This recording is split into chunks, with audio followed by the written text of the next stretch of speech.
ಎಲ್ಲರಿಗೂ ಯುಗಾದಿ ಶುಭಾಶಯಗಳು ಅಡ್ವಾನ್ಸ್. ಇವತ್ತು ನಮ್ಮ ಕೋಲಾರ ಒಕ್ಕೂಟದ ಆಡಳಿತ ಮಂಡಳಿ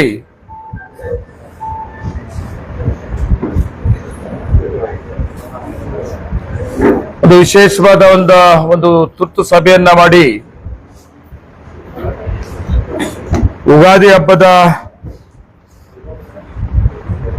ಕೊಡುಗೆ ಒಂದು ಘೋಷಣೆ ಮಾಡಿದ್ದೀವಿ ನಾವು ಹಾಲು ಉತ್ಪಾದಕರಿಗೆ. ನಾನು ಹಾಲು ಉತ್ಪಾದಕರಿಗೆ ಮತ್ತೆ ಎಲ್ಲ ಹಾಲು ಉತ್ಪಾದಕರ ಸಹಕಾರ ಸಂಘದ ಅಧ್ಯಕ್ಷಗಳಿಗೆ ಎಲ್ಲರಿಗೂ ಅವ್ರಿಗೂ ಕೂಡ ನಾನು ಯುಗಾದಿ ಹಬ್ಬದ ಅಡ್ವಾನ್ಸ್ ಶುಭಾಶಯಗಳನ್ನು ಕೋರ್ತಾ ಇವತ್ತಿನ ಆಡಳಿತ ಮಂಡಳಿ ವಿಶೇಷವಾಗಿ ಹಾಲು ಉತ್ಪಾದಕರಿಗೆ ಪ್ರತಿ ಲೀಟರ್ಗೆ ₹2 ಹೆಚ್ಚಿಗೆ ಮಾಡಬೇಕು ಅಂತ ನಮ್ಮ ಆಡಳಿತ ಮಂಡಳಿ ತೀರ್ಮಾನ ತಗೊಂಡಿದೆ. ಅದೇ ರೀತಿ ಹಾಲು ಉತ್ಪಾದಕರಿಗೆ ರಾಸುಗಳಿಗೆ ಇನ್ಶೂರೆನ್ಸ್ ಅನ್ನ ಮಾಡೋದು